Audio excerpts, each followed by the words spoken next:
I became General Secretary of World University Service, WUS, in May 1973.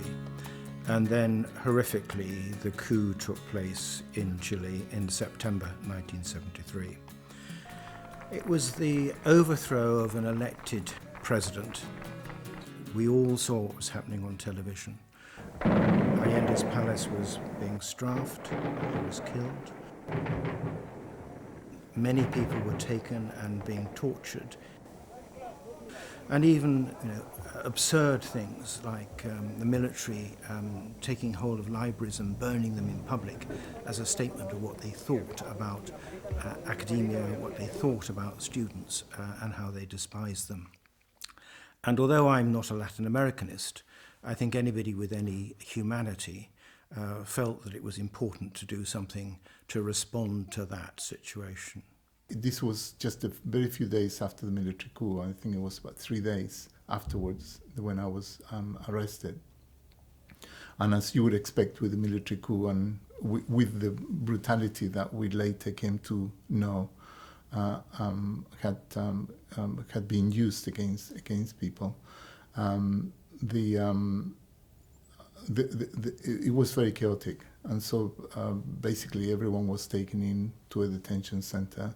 The majority of people were tortured in different ways, mainly with electrical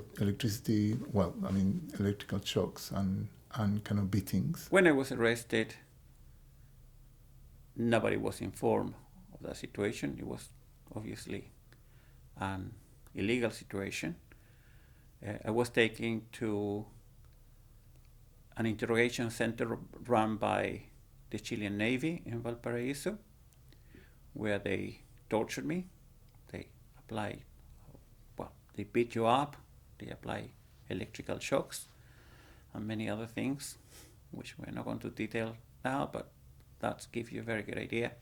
It was May 1977. The military got in my house in the middle of the night. It was a curfew. My mother was an academic from the University of Chile, and they took her out with her hands up. During all this period, of course, there was no information related to my family. And after nearly a month, they decided to transfer me into a camp called Tres Álamos, where you were able to establish contact with the outside world through the visitors of other people. It was only that way, through a prisoner that was being released, that I was able to communicate my location to my family. I was 17 years old then. My mother stayed 3 weeks in jail. We didn't know where she was. One morning she came back. She had no jobs, and we knew we had to get out of the country. I was in this place, and I tried to escape from it, and I got shot in the process. And so I ended up in the hospital. I was in the hospital for about three or 4 months. World University Service is a grand-sounding name, but in fact it was a smallish house on the Seven Sisters Road. We're in great need of paint and stair carpets. And it was run by 4 or 5 people at that particular moment, all young in their early to mid-20s, who in a sense were needing to make up policy as they went along to try and create opportunities and solve the problems on a day-to-day basis, because the infrastructure now that we have for dealing with refugees was really not in place at that particular moment. The World University Service managed to get a visa and a grant in the University of Essex for my mother and for myself. My 2 brothers were too young. They were still in school, so they couldn't get out at that moment. And so the only solution was to split the family. My father stayed with my 2 brothers in Chile, and my mom and myself, we had to flee away.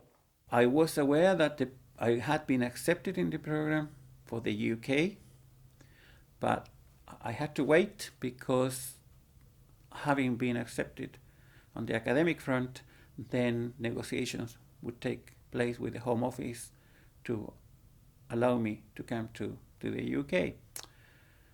That eventually happened, but it was the following year, kind of April time. In the interim, most of the time, because of the situation in the country, I had to spend it kind of almost underground, because too many times I had members of the Chilean secret police just in the neighborhood, as it were. So it was very, very dangerous to do that. They arrested a number of the people that had previously arrested or released, rather, not to be seen ever again. I think it was in very early September, 5 or 6 September 1975. A guard came to me and said, get all your belongings, you are going to be taken out. I really didn't know where I was going.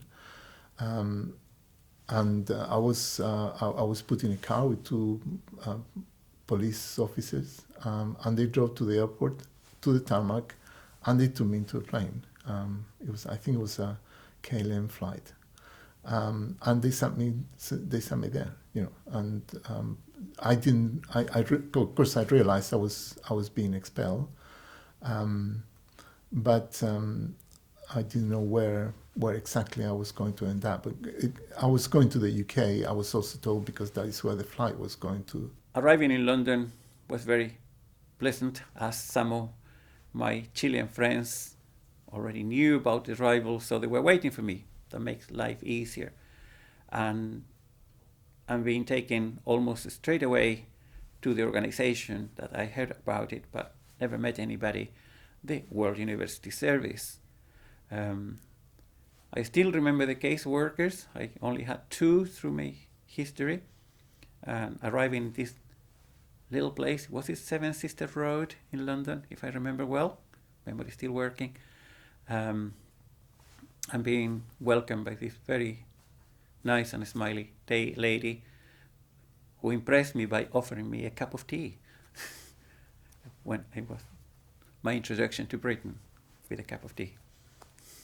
I was told that I had a World University Service and a scholarship to do to study at university, to continue my studies at university, and I had been adopted by a student union in Kent. So within about 3 weeks, I think, because the term had already started. Within about 3 weeks, I was put on a train to Canterbury. The first phase of the program was people coming from Latin America, Chile mainly, and there were 400 to 500 people who came from Latin America, some out of prison, some out of hiding, some managed to slip away and escape and to other countries, and we brought them out. They came with refugee status, and we then supported the scholarship program. There was another phase later on, which started in 76, 77, where another 400 or 500 people who had made their own way in the UK, or were the children of those who'd come here, and we were able to help them in undergraduate studies. And all in all, throughout the whole program, we helped something like 900 students and their families to rebuild their lives, and many of whom have gone on to extraordinary achievements afterwards. Edgardo Enriquez was the Minister of Education under the Allende government, and straight after the coup he was locked up with all the ministers on Dawson Island, which was a prison camp far in the south. But with the World University Service grant, we managed to get him out of prison, and we managed to find him a place in the Department of Anatomy at Oxford University because he was an extremely distinguished medic, where he actually wrote a book on anatomy, which became something of a bestseller in Mexico afterwards. But rather poignantly, he was somebody that by the time he arrived in Britain, one of his sons had already been killed. His son-in-law had been killed, and while he was in Oxford, another one of his sons was killed, And there was this very distinguished man who turned up in his black suit and black tie and white shirt with enormous dignity, faced with this horror, and with all his kind of little grandchildren around in North Oxford, It's a story of kind of devastation, but also of great courage, I think. My mother, even though she was so happy, thank you to the World University Service, to be able to continue her studies and being able to be with very important intellectuals from England and from all Latin America. But at the same time, she was always longing for her life that she has left there. My father, my two brothers, her friends, a whole life, that she had to leave. And me, even though I missed everything, I was living with excitement this new world. I got a lot of invitations for dinner, which in the main consisted of chile con carne, which is a Mexican dish. But everyone, when I arrived, they assumed that chile con carne came from Chile, so they thought, we're going to make him feel welcome. So I learned to cook chile con carne, in fact, in the process. Unlike other people, I arrived in the UK without a family, no other contacts. I had a few friends here already, I discovered here. But when you are in that situation, in my case, knowing that I could contact the World University Service, that there was a phone number, someone who knew my situation, it made a huge, huge difference for settling in the country. Another important help and support from World University Service was the fact that they would organize meetings of all Chileans and their families in the same program. So once a year or at regular intervals, we'll be able to meet other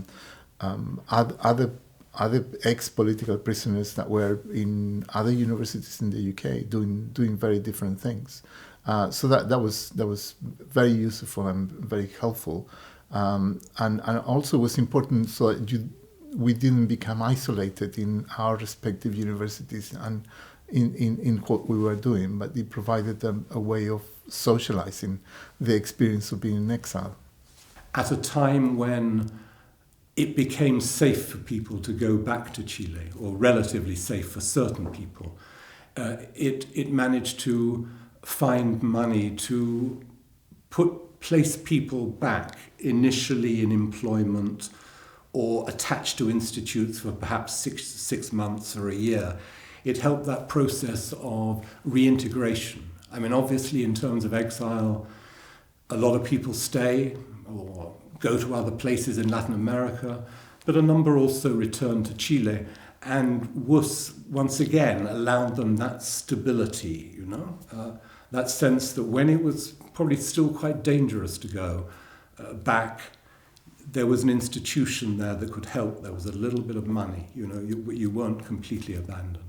It wasn't until 40 years later that I came to know that World University Service, this institution that we thought it was huge, actually it was conceived and directed by just a few people, these amazing people. We were so committed with the Chilean cause. Sadly, WUS closed down in 2008. It was called then International Education. We were able to save some of the archives, and we were able to bring them to the Modern Records Centre at Warwick, which was a very good place to place them because it covered contemporary social, economic and political movements since about 1960. And that has provided a foundation, a set of documentation for future research based here at Warwick. And that seems to be developing now, which is very exciting. World University Service managed to help 900 students, academics, over the course of the period. A number of those were imprisoned, a number of those had been tortured, all of them had been faced with the displacements and of exile, And World University Service allowed really a large percentage of the Chilean refugee community in Britain to have a base, to reorient, to start again, to start thinking, to reconstitute their lives. Coming here to England changed my life. If I hadn't come here, thank you to World University Service, I wouldn't be the person I am, I wouldn't be the writer I am, I wouldn't have married the man I married, and my family, my whole family, wouldn't be the same family. England and our experience in the first world really changed our lives.